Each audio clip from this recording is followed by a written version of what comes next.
Assalamualaikum warahmatullahi wabarakatuh. Kembali lagi di channel Radio Horor. Untuk kisah kali ini masih melanjutkan dari kisah yang sebelumnya. Sebuah kisah yang ditulis oleh akun Twitternya @mistine. Kisah yang berjudul Petaka Dalam Kondang.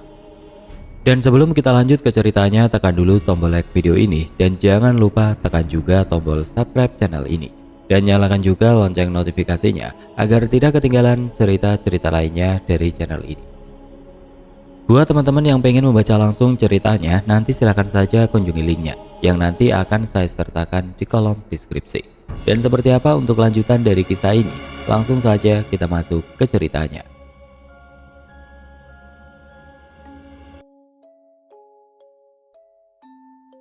Mobil itu melaju melewati jalanan desa dengan persawahan di samping kanan dan kirinya. Tanpa penerangan sedikit pun, jalanan itu gelap, tapi tidak dihiraukannya. Hanya dengan mengandalkan sorot lampu dari mobil bak yang mereka tumpangi, menerabas gelapnya malam menuju desa penghasil dalang. Masih jauh ya, kek? Tanya Panji sembari menyaksikan hamparan tanah hijau yang terlihat remang. Iya, nak. Jawab Kisangki singkat. Pikirannya sedang berkecamuk memikirkan apakah kabar buruk tentang kematian sahabatnya itu benar adanya. Hampir sampai, Kopan. Jalanan lurus ini nanti di depan ada pertigaan belok kiri, ucap Ade Dodo menjelaskan. Sementara itu dari tadi Sukma hanya terdiam, merasakan hawa dingin yang menembus tubuhnya. Keluh Sukma. Berulang kali dia terlihat menggosok-gosokkan punggung tangannya. Panji yang menyadari hal itu segera melepas jaket tebal yang dia kenakan, lalu diberikan kepada Sukma yang tengah kedinginan. Ini pakai aja, kedinginan kan? Ucap Panji sembari mengulurkan jaket tebal kepada Sukma. Siapa sangka lelaki itu cukup peka pada sekitarnya. Seketika pipi Sukma memerah menahan malu. Iya makasih. Arya yang sedari tadi duduk di hadapan keduanya hanya memasang wajah masam, menyaksikan kelakuan Panji dan Sukma yang membuatnya kesal, bukan karena dia cemburu. Dasar, dua orang ini seperti dimabuk cinta, ledek Arya. Sejujurnya saja dia merasa sedikit geli melihat keduanya. Terlebih yang dia tahu, Panji jarang memiliki hubungan dengan wanita. Enak aja, gendruwo jelek, diam saja, balas Sukma dengan ledekan. Wajahnya jadi masam mendengar Arya yang sungguh menyebalkan. Namun Panji hanya bisa tersenyum kecil. Setiap kali Sukma kesal kepada Arya, terlihat lucu hingga membuat pipinya memerah. Arya menyadari hal itu, tapi dia hanya menatap ke arah Panji seperti sedang meledeknya. Biarlah, lagi pula menyenangkan melihat keduanya akur. Dak! Mendadak mobil bak yang mereka kendarai berhenti manakala mendengar sesuatu menabrak bagian depan mobil bak tersebut. Apa itu, Ar? Tanya Sukma sambil menjondongkan kepalanya ke samping untuk melihat apa yang sedang menabrak mobil tersebut. Tapi mereka pun tidak tahu. Kalian di sini saja, biar dicek sama Pak Hadi, ucap Kisangki. Pak Hadi selaku sopir segera turun dari kursi kemudi untuk mengecek apa yang terjadi. Betapa terkejutnya mereka. Sesuatu yang menabrak mobilnya adalah seorang gadis yang sedang menggendong anak lelaki di punggungnya. Anak lelaki itu terlihat tidak sadarkan diri, sedangkan seluruh bagian wajah gadis itu dibanjiri keringat dengan darah yang perlahan mengalir berasal dari luka di kepalanya. Sukma yang menyaksikan hal tersebut sontak terkejut, lalu beranjak turun dari mobil bak tersebut. Dia berjalan terbirit-birit memastikan gadis yang baru saja menabrak mobil bak mereka. Matanya membulat ketika menyaksikannya. Kinanti, seru Sukma yang menyadari gadis tersebut adalah anak yang ia temui 5 tahun yang lalu, yang tidak lain adalah Kinanti. Sukma, ini benar Sukma? Tanya Kinanti. Matanya pun terbelalak, tidak percaya dengan wanita yang sudah berdiri di hadapannya adalah Sukma. Tangisnya seketika pecah, manakala takdir mempertemukan Kinanti dengan Sukma kembali. Wanita itulah yang menjadi saksi bisu meninggalnya kedua adik kesayangan Kinanti. Sudah, aku di sini sekarang. Aku menepati janjiku 5 tahun lalu, Kinan, ucap Sukma sembari mengelus-ngelus lengan Kinanti. Arya yang baru saja turun dari mobil bak itu tampak kebingungan melihat seorang gadis menangis sesegukan dalam pelukan Sukma. Siapa dia? Tanya Arya. Mereka sontak turun dari mobil bak yang ditumpangi ketika menyadari Sukma tengah berinteraksi dengan gadis yang sedang menggendong anak lelaki tersebut. "Biar aku ceritakan di atas, kita bawa gadis ini naik dulu, kasihan juga anak ini," tita Sukma. Perasaannya semakin teriris menyaksikan Kinanti tumbuh dewasa dengan penuh kekecewaan di hatinya. Anak lelaki yang digendongnya mengingatkan Sukma kepada salah satu adik kesayangan Kinanti, yaitu Janitra. Arya dan Panji segera membantu Kinanti dan juga Dana naik ke atas mobil bak yang mereka tumpangi.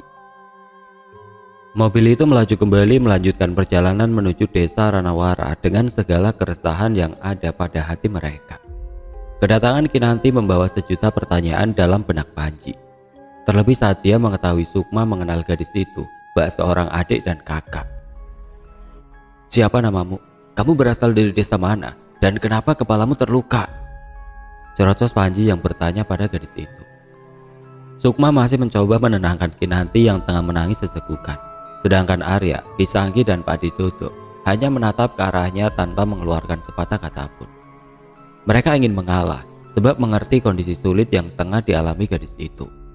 Dengan terbata-bata gadis itu menjawab satu persatu pertanyaan Panji. Aku Kinanti dan anak ini, aku mencoba menyelamatkan nyawanya dari desa Ranawara." Arya mulai penasaran. "Menyelamatkan dari apa?" tanya Arya. Wajahnya mengernyit seraya memikirkan apa yang sedang gadis itu lakukan. "Nyi Gede Alas Mayit," saut Kisangki dengan menyebutkan satu nama yang membuat Kinanti sangat terkejut. Kinanti hanya menatap tajam ke arah Kisangki. Tubuhnya mendadak gemetar, giginya menggertak akibat ketakutan. Dia pun memberanikan dirinya bertanya kepada Kisangki. "Bagaimana kakek tahu? Apa hubungan kakek dengan bapak sampai-sampai bisa mengetahui sosok itu?" Sukma yang sedari tadi berada di samping Kinanti masih mencoba menenangkannya. Sedangkan Pak Didodo sedang duduk bersila. Di hadapannya sudah disiapkan air mineral dalam botol yang sudah siap dipanjatkan doa. "Kedatangan kami kemari untuk memastikan apa yang telah terjadi beberapa tahun silam bukanlah perbuatan keji dari seseorang yang ingin mendapatkan kejayaan," jawab Kisangki dengan tatapan mata yang kini mengarah kepada Kinanti. Kinanti seketika menunduk. Dia menyadari maksud dari ucapan Kisangki adalah tentang perbuatan bapaknya sendiri. Perbuatan keji yang sudah puluhan tahun dilakukan, bahkan tidak terhitung berapa nyawa yang sudah dijadikan tumbal. "Maaf, lalu anak ini siapa? Dan kenapa kepalamu terluka?" tanya Panji sembari mengeluarkan sebuah sapu tangan kepada Kinanti untuk mengusap darah yang mengalir semakin deras di wajahnya. Tapi gadis itu tidak merasa bahwa dirinya pantas untuk ditolong. Terlebih kedatangan mereka ke desa itu hanya untuk membuktikan kebenaran bapaknya yang sudah jelas terlihat. "Nggak usah pedulikan aku, tolong saja anak ini, nyawanya sedang terancam," jawab Kinanti. Dia betul-betul tidak memperdulikan dirinya sendiri, hanya satu tujuannya, menyelamatkan Dana agar tidak menjadi tumbal. "Memang siapa yang mengancam nyawa anak itu sampai membuatmu terluka?" tanya Arya. "Kalian tidak akan menyangka siapa yang akan melakukan ini dan siapa yang akan kalian cari ke desa. Semua ada hubungannya dengan nyawa anak ini," jawab Kinanti lagi. Tangisnya kembali pecah dan tidak kuasa menahan sedih dan kecewa yang terlanjur menjalar dalam hatinya. "Orang yang membuat desa ini menjadi desa petaka adalah bapakku sendiri, dalang kondang dari desa Ranawara," lanjut gadis itu. Dirinya merasa begitu malu, tapi baginya itu cara agar kedatangan mereka diharap bisa menyelamatkan Dana. Mengetahui hal tersebut sontak membuat mereka terkejut, terlebih Kisangki dengan segala firasat buruknya yang ternyata berubah nyata. Kabar burung meninggalnya Kiai Ragasura rupanya bukan sebuah omong kosong belaka, dan ramalan itu benar adanya. Sudah berapa nyawa yang menjadi tumbalnya.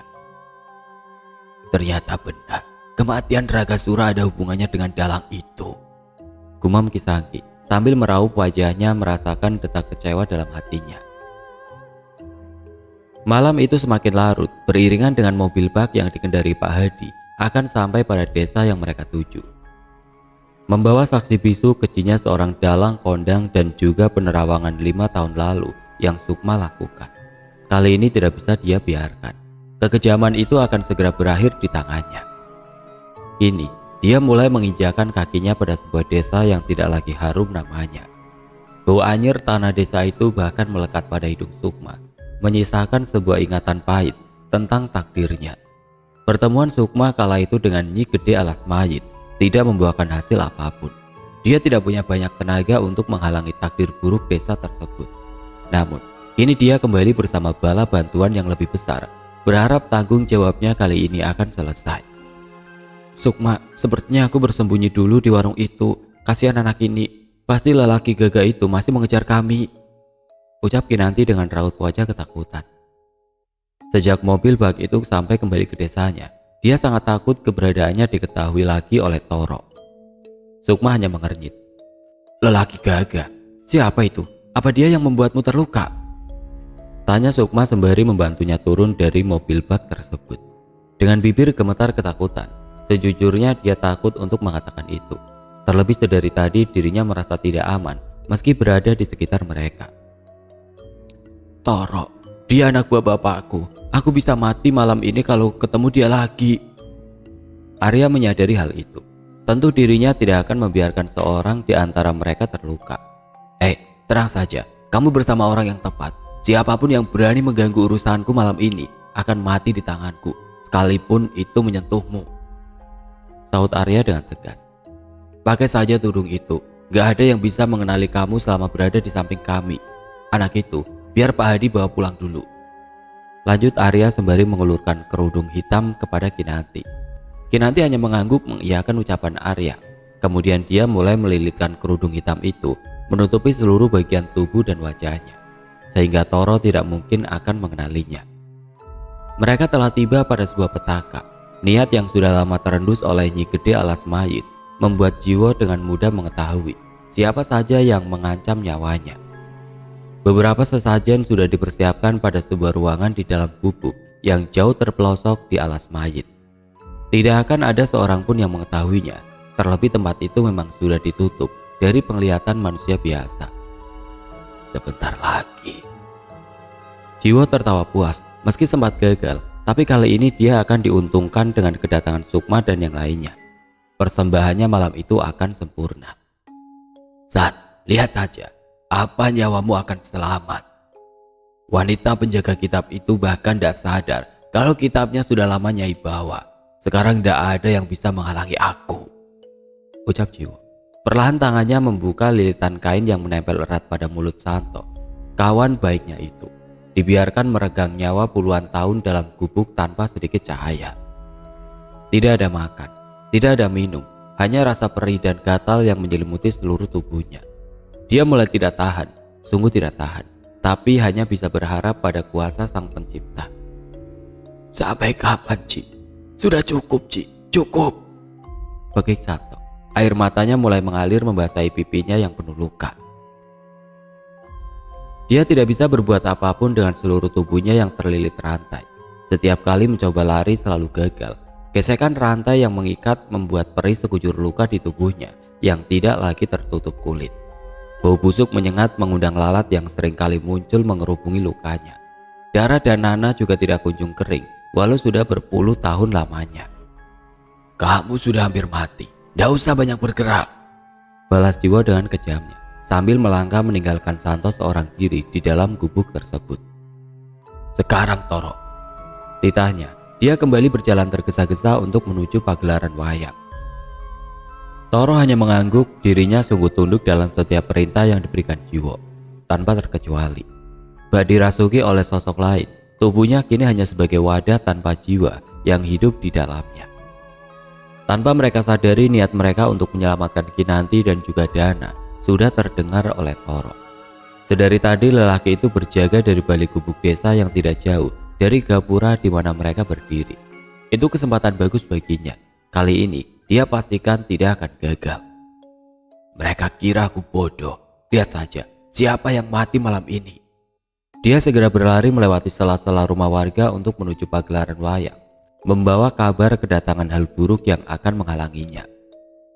Namun Arya bukan tandingan Toro. Manusia setengah gendruwo itu dengan mudahnya mengandalkan firasat yang tidak pernah meleset. Kali ini, kita lihat saja siapa yang akan habis di tangannya. Panji, sepertinya niat kita sudah terdengar, celetuk Arya. Matanya tidak henti menatap jalanan desa yang sepi dan sunyi, merasa bahwa ada orang lain di antara mereka yang sedang melintas begitu saja. Ucapan Arya sontak membuat mereka terkejut. Terlebih Kinanti, mendengar hal tersebut membuat tubuhnya kembali bergetar ketakutan. Siapa yang dia maksud? Apakah Toro? Apa firasatmu benar, Ar? Tanya Kisangki kepada Arya. Mereka tidak meremehkan Arya, apalagi setiap firasat yang dia rasakan selalu benar terjadi. Arya bisa pastikan itu, kek. Kalian jalan saja dulu, orang itu biar aku yang urus. Arya tahu apa yang harus dia lakukan sekarang. Lelaki itu langsung duduk bersila dengan matanya yang terpejam. Mereka sudah mengerti dengan apa yang akan dia lakukan kali ini. Namun Kinanti yang tidak mengerti apapun dibuat heran setelah memperhatikan kelakuan Arya. Dia bergidik ngeri, tapi juga sedikit ragu untuk percaya kepada mereka. Lelaki itu tampak fokus dengan bacaannya. Sementara itu angin tiba-tiba berhembus kencang di antara mereka. Aneh, sungguh aneh. Dari mana angin itu bermula? Tidak ada yang tahu pastinya, namun Sang Pencipta menghendaki kemampuan Arya. Gandarwa. Mantra telah terucap dari bibirnya, mengubah dirinya menjadi sosok gendruwo besar dan mengerikan. Tidak usah takut, Arya hanya mencoba menolong kita. Jelas Sukma meyakinkan Kinanti yang sedang terkejut, menyaksikan sosok berbulu hitam dengan mata merah menyala berdiri di hadapannya. Pergi saja sekarang, perintah Arya. Sosoknya yang telah berubah menjadi gendruwo itu langsung melompat dari satu pohon ke pohon yang lain, mengejar Toro yang sudah mengetahui niat mereka. Mereka pun langsung memahami perintah Arya. Apapun itu yang menjadi urusannya, mereka serahkan kepada Sang Pencipta. Sudah, ayo jalan saja. Semoga tidak terjadi hal yang berbahaya. Ajak Kisangki, dia sudah berjalan mendahului yang lainnya. Kemudian mereka berjalan beriringan menuju tempat pagelaran wayang. Sebuah niat mencari bukti perlakuan keji di masa silam yang segera terpecahkan. Dengan segala kehendak Sang Pencipta yang membawa mereka berhadapan dengan sebuah takdir besar yang mereka hadapi. Hidup dan mati, semua adalah urusan Sang Pencipta dengan hambanya. Raksa pasti sudah menunggu di sana. Aku bisa merasakannya, bisik Panji dalam hati. Desir angin terdengar kencang masuk ke telinga mereka. Kemudian berhembus semakin kencang, membawa udara dingin yang mulai terasa menusuk kulit.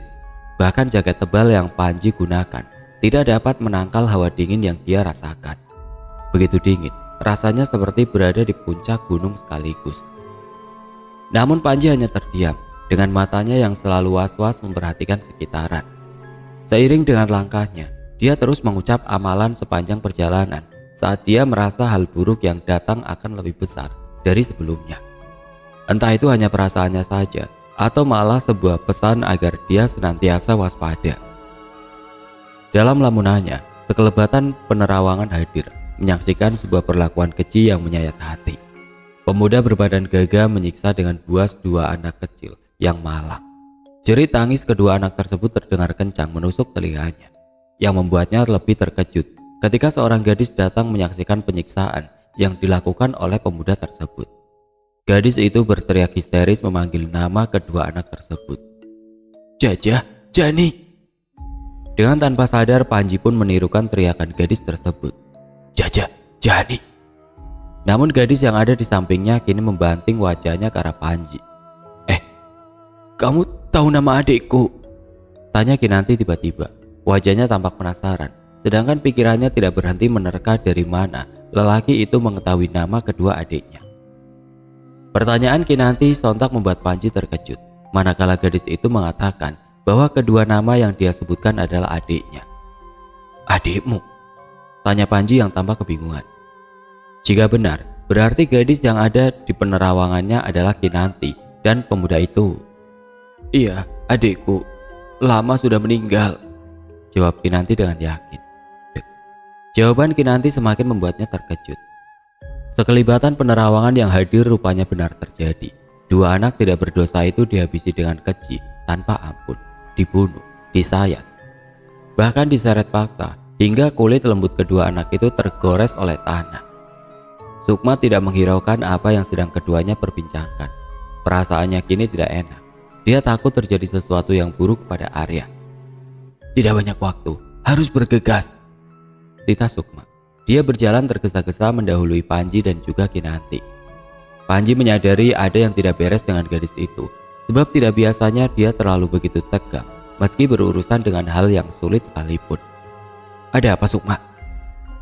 Arya dalam bahaya, jawab gadis itu ketus. Langkah semakin dipercepat, berharap tidak terjadi hal yang buruk pada Arya. Malam semakin larut, pikiran mereka mulai berkecamuk, memikirkan bagaimana cara agar mereka mempersingkat waktu. Dalam gelapnya malam, dia berjalan seorang diri melewati hutan yang berada tidak jauh dari tempat pagelaran. Setiap kali dia melangkah menimbulkan suara dari dedaunan kering dan ranting yang dipijaknya. Namun suara berisik daun yang dia pijak tidak membuyarkan lamunannya, meski hatinya sedari tadi merasakan firasat buruk yang akan terjadi padanya. Dia semakin gelisah manakala merasa langkahnya sedang diikuti oleh seseorang.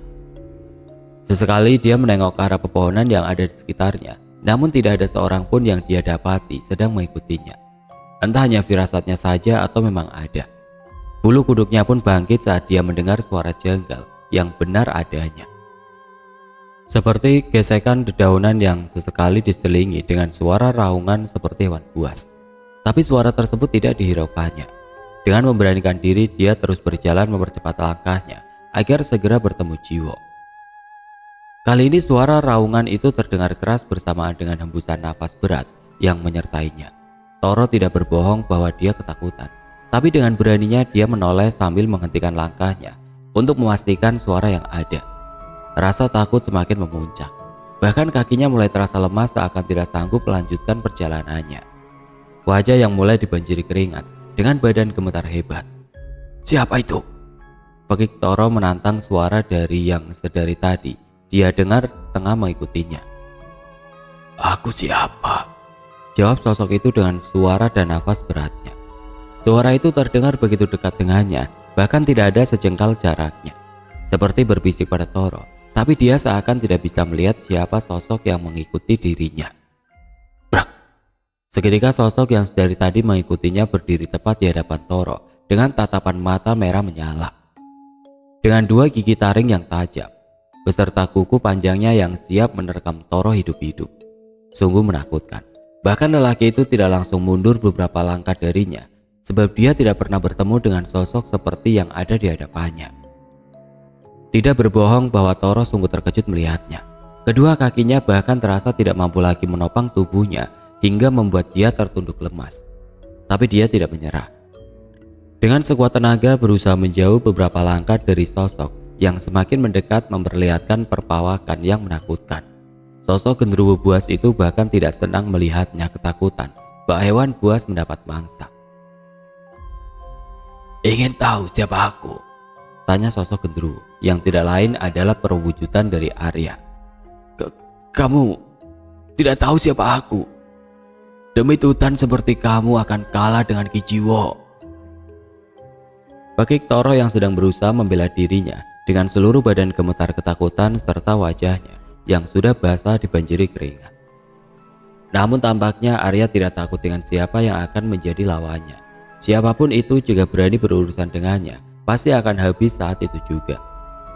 Jiwo, dalang itu yang kamu maksud, malam ini akan mati. Arya semakin melangkah mendekat kepada Toro yang sudah terduduk lemas, tidak berdaya. Lelaki itu tidak bisa berbuat apapun dengan sekujur tubuhnya yang mendadak kaku. Sementara Arya dengan semangat segera menarik baju Toro, lalu mengangkat tubuh lelaki itu dengan mudahnya. Sudah dapat dia pastikan bahwa lelaki itu bukanlah tandingannya. Seperti ini yang jadi anak buah Jiwo. Pengecut, orang seperti kamu tidak pantas. Brak! Arya melempar tubuh Toro begitu kuat hingga tertahan pada sebuah pohon besar yang ada di hadapannya. Kepala lelaki itu terbentur dengan kerasnya, bahkan darah segar mulai mengalir dari luka di jidatnya. Toro hanya merintih kesakitan. Tubuhnya yang sudah tersungkur di atas tanah dipaksakan untuk bangkit melawan sosok genderuwo Arya, tapi apakah dia berhasil? Dia mulai berdiri di hadapan Arya, lalu memejamkan mata sambil membaca sebuah mantra. bukan sembarang mantra yang terucap darinya. Tanpa disadari, mantra itu juga diajarkan oleh Jiwo agar dirinya bisa memanggil sosok Wewe Gombel, penjaga alas mayit. Arya sontak terkejut, dia tahu betul siapa sosok yang akan dipanggil untuk menolong lelaki itu. Kurang ajar, beraninya memanggil bala bantuan. Tegasnya, dia mulai tidak bisa menahan amarah yang semakin membara dalam hatinya. Seketika angin berembus kencang, menerpa pepohonan tinggi di sekitar mereka. Dari arah kulon, terdengar suara hentakan kaki hingga menggetarkan tanah yang mereka pijak. Suara hentakan kaki yang semakin mendekat ke arahnya. Arya segera menyadari kedatangan sosok yang lelaki itu panggil. Dengan sigap dia memasang kuda-kuda, sementara Toro masih berdiri di hadapannya, sembari tersenyum menyeringai ke arahnya. Aku tidak selemah itu, lihat saja nanti, bisik Arya dalam hati. Siapa sosok yang kamu panggil?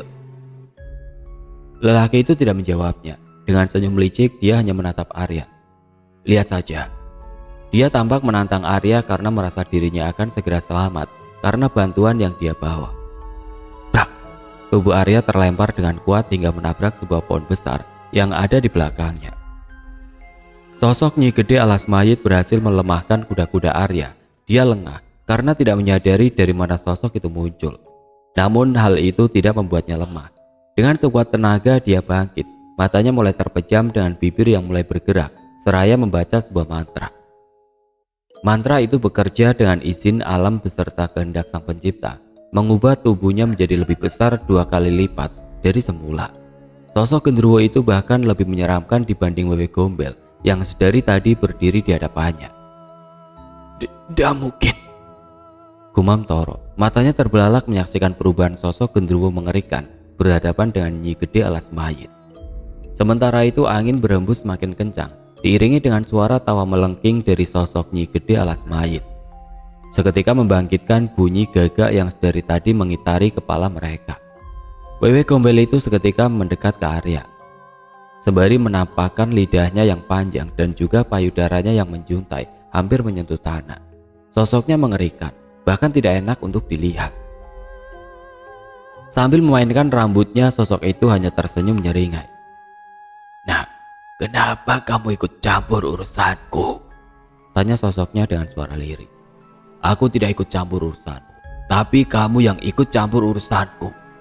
Bentak Arya yang kemudian bergerak cepat menyayatkan kuku panjang dan tajamnya ke arah Wewe Gombel itu. Meleset, serangannya kalah cepat. Sosok Wewe Gombel itu berhasil menghindar darinya. Brak! Tubuh Arya kembali terpental, menabrak sebuah pepohonan besar yang ada di hadapannya. Jujur dia sangat terkejut dengan kekuatan sosok tersebut. Bahkan tanpa menyentuh saja, sosok itu mampu membuat tubuhnya terpental berulang kali. Tidak bisa dianggap remeh. Jika terus-terusan begitu, Arya bisa mati sekaligus.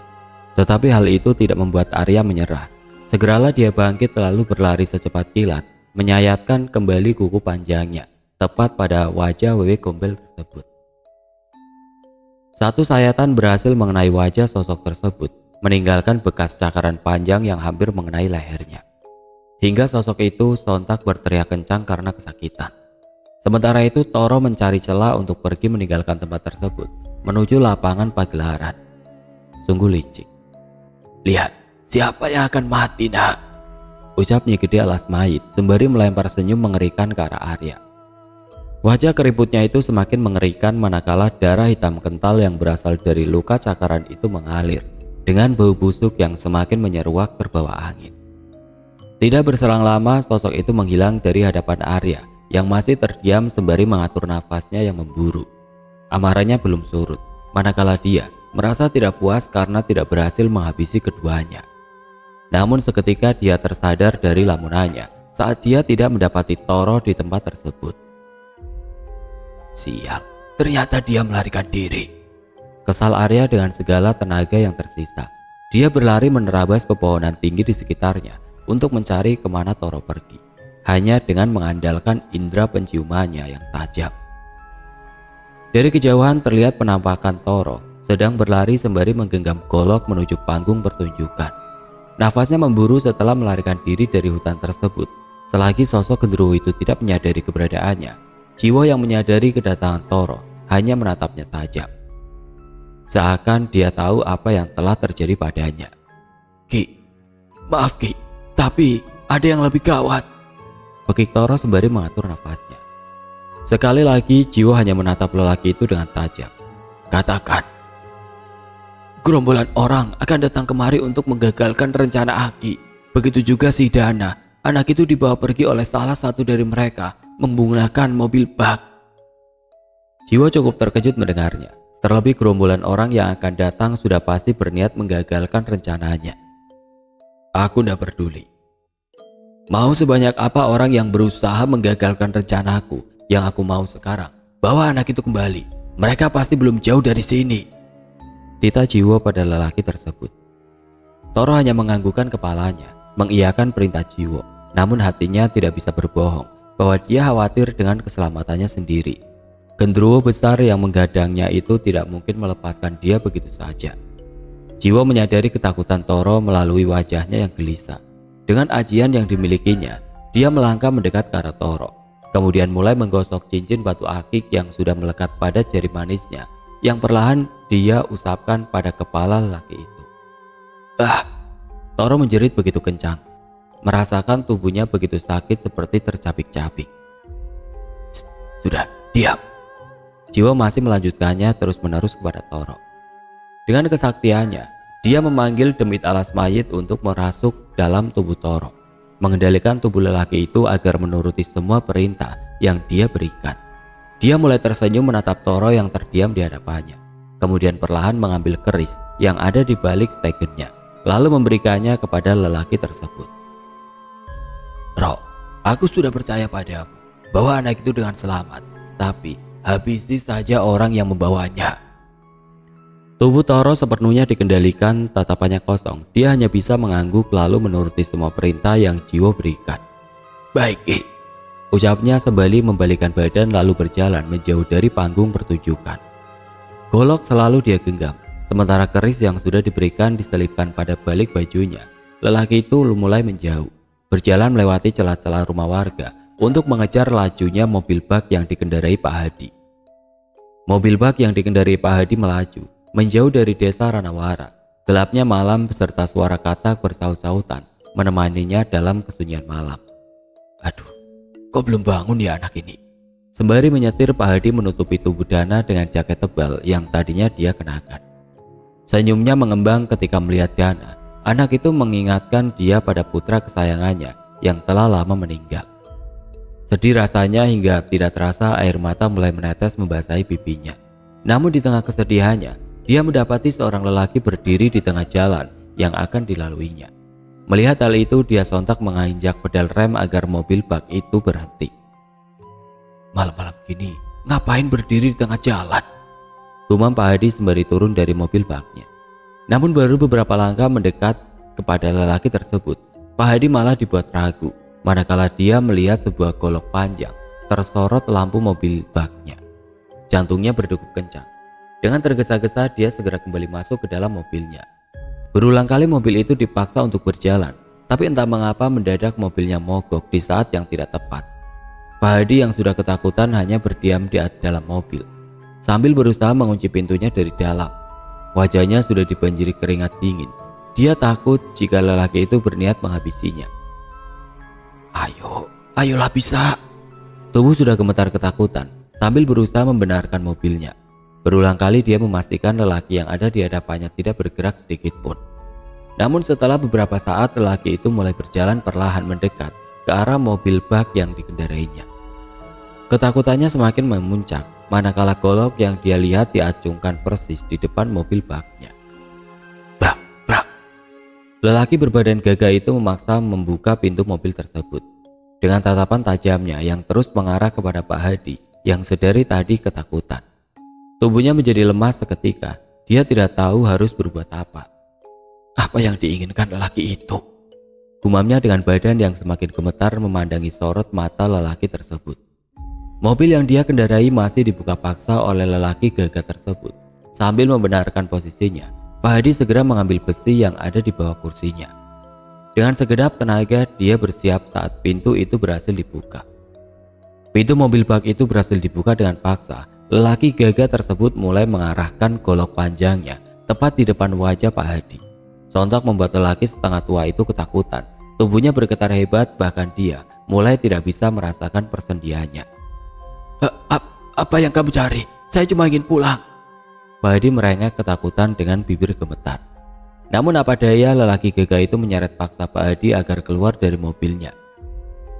Jangan bawa mobil saya, itu satu-satunya mata pencarian saya. Tubuh tua Pak Hadi didorong kuat oleh Toro hingga tersungkur ke aspal. Lelaki itu mulai masuk ke dalam mobil. Tidak lama setelahnya dia keluar sambil menggendong anak lelaki bernama Dana yang ia cari. Jangan anak itu juga, saya mohon. Ucapan Pak Hadi tidak dihiraukannya. Toro sudah menemukan anak yang dia cari. Kemudian lelaki tersebut langsung membawa anak itu pergi, meninggalkan Pak Hadi yang masih berusaha mengejarnya sambil merangkak. Tubuh tuanya itu dibuat tidak berdaya. Tapi apa yang lebih penting daripada dirinya? Amanah untuk membawa anak itu pulang harus dia jaga. Jangan, tolong jangan, kasihan anak itu. Ah, berisik. Toro kembali menendang tubuh Pak Hadi hingga tersungkur di atas tanah. Sat. Golok panjang dan tajam diangkat lalu digoreskan tepat pada leher Pak Hadi. Hingga darah memancar kuat dari sayatan tersebut. Dengan sisa tenaganya, Pak Hadi tetap berusaha mengejar langkah Toro yang semakin jauh darinya. Meski sayatan di leher itu semakin terasa nyeri, dengan darah yang keluar semakin banyak membasahi baju putih yang dikenakannya. Tidak bisa diam saja, dia berlari sambil melepas baju yang dikenakan untuk menutup luka agar darah yang keluar tidak semakin banyak. Namun, itu tidak membuatnya bertahan manakala tubuhnya mulai terasa lemas dengan pandangannya yang mulai kabur. Dia tidak kuasa menahan berat tubuhnya hingga jatuh tersungkur di atas aspal. Sementara itu Toro terus berjalan membawa anak lelaki itu kembali ke desa Ranawara. Golok yang dia genggam berlumuran darah menetes ke aspal sepanjang dia berjalan, meninggalkan jejak darah merah segar. Lagi-lagi satu nyawanya jadi taruhan meski bukan sebagai tumbal.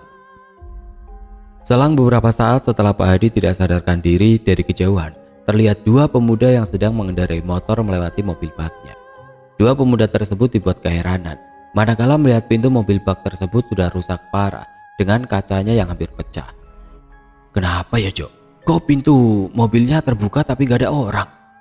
Tanya Roni kepada Tejo. Dia tampak kebingungan melihatnya.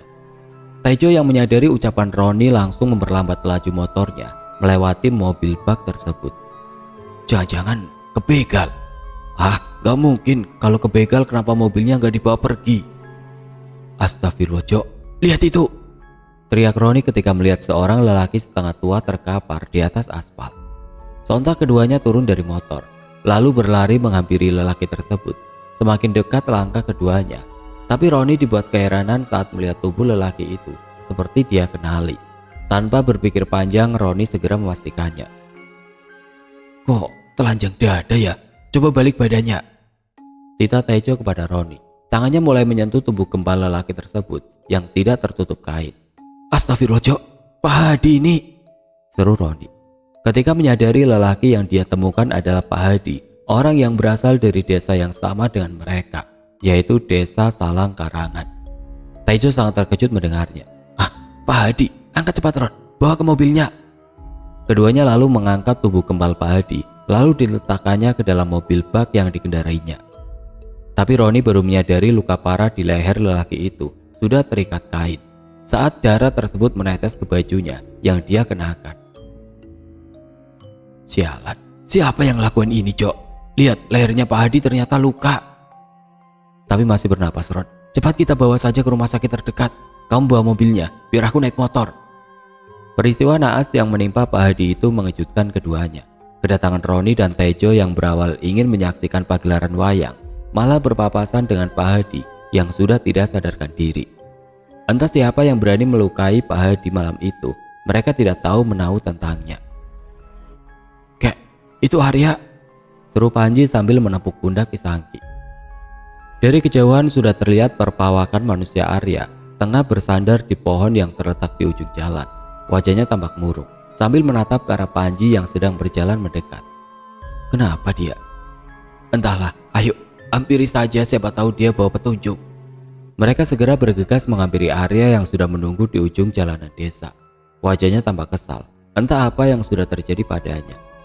Ar, kenapa diem saja di sini? Tanya Panji yang sudah berhadapan dengan Arya. Arya membenarkan posisi kakinya, lalu melipat kedua tangannya sehingga memperlihatkan otot kekar yang dia miliki. Nih, gara-gara Woyo Gombel sialan. Kesalnya sambil menunjukkan luka di lengannya akibat tergores kayu. Terus gimana orang yang kamu bilang? Tanya Sukma kemudian. Arya tampak malas ketika harus mengingat pertemuan pertamanya yang menyebalkan. Kabur, entahlah kemana dia pergi. Sudah, itu luka biar Abah obatin dulu sini, sahut Pak Dedodo yang sedang menghampiri Arya sambil membawa kotak P3K untuk mengobatinya. Ah, sakit, teriak Arya menahan perih ketika kapas itu menempel pada lengannya. Diam, ini biar cepat sembuh. Setelah mengobati Arya, mereka kembali melanjutkan perjalanannya menuju lapangan pagelaran.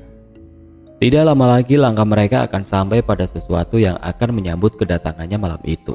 Sementara itu Toro berhasil membawa dana kembali kepada Jiwo sebagai bagian dari ritualnya. Sambil menunggu kedatangan mereka, Jiwo pun menyiapkan beberapa sesajen untuk persembahan besar yang akan membawa banyak korban, termasuk nyawa Panji dan yang lainnya yang sudah dia persembahkan untuk Nyi Gede alas mayit. Anak itu sudah kamu ikat di gubuk, Rok? Tanya Jiwo sembari membersihkan kerisnya yang sudah berlumuran darah. Sudah, Ki. Sudah aku tutup juga mulutnya biar tidak teriak, jawab Toro yang sedang memperhatikan golok tajam yang ada di genggamannya. Golok itu juga berlumuran darah hasil dari perbuatannya kepada Pak Hadi. Bawa sajen itu, letakkan di balik panggung. Sebentar lagi mereka sampai, titah Jiwo kemudian. Toro bergegas membawa beberapa mangkuk sesajen untuk diletakkan di balik panggung pertunjukan. Semua sesajen sudah tertata rapi bersama dengan kemenyan hitam yang sudah dia bakar. Hingga bau semerbak kemenyan itu terbawa oleh hembusan angin memenuhi panggung pertunjukan. Kini Jiwo kembali melangkah ke atas panggung pertunjukan, sembari menyelipkan keris saktinya di balik steken yang dia kenakan.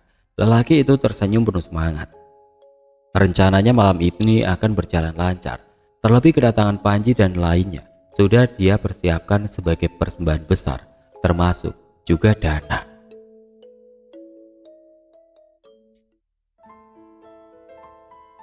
Oke teman-teman, sampai di sini dulu ceritanya. Nantikan kelanjutan kisah ini di video berikutnya. Agar tidak ketinggalan, klik tombol subscribe channel ini dan nyalakan lonceng notifikasinya. Wassalamualaikum warahmatullahi wabarakatuh.